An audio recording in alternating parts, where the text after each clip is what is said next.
பேஷண்டோட பேரு மெஹர்பானோ, வயசு 50 தான். அது கோபிச்செட்டிப்பாளையம். அவங்க ரொம்ப தங்கமானவங்க. சில மாதங்களாவே படுத்த படுக்கையா இருக்காங்க.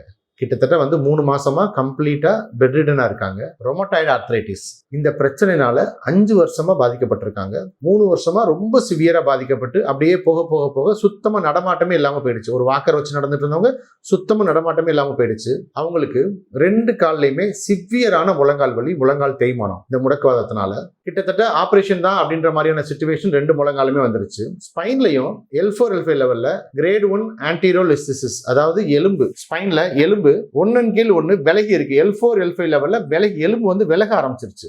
இப்படி விலக ஆரம்பிச்சிருச்சு. இது அவங்களை ரொம்ப கஷ்டப்படுத்த ஆரம்பிச்சிருச்சு. சிவியரா முழங்கால் வலி, ஸ்பைன்லயும் எலும்பு விலகி இருக்கு. இந்த அளவு கஷ்டப்பட்டவங்க நிறைய ஹாஸ்பிட்டல்ஸ்ல ஸ்டே பண்ணி பார்த்திருக்காங்க. 20 நாள் 30 நாள்லாம் தங்கி இருந்து பார்த்திருக்காங்க. தொடர்ந்து எக்கச்சக்கமா மெடிசன் எடுத்து பார்த்திருக்காங்க. இதுலயுமே அவங்களுக்கு முழுமையான ஒரு திருப்தியும் ஒரு குணமும் ஆகாததுனால தான் நம்மளோட ரிவ்யூஸ் பார்த்துட்டு தான், நம்ம பேஷண்ட்டோட ரிவ்யூஸ் பார்த்துட்டு ஒரு தைரியத்தோட இங்க வந்தாங்க. 10 நாள்ல அவங்க வலியை நல்லாவே சரி பண்ணிட்டோம்.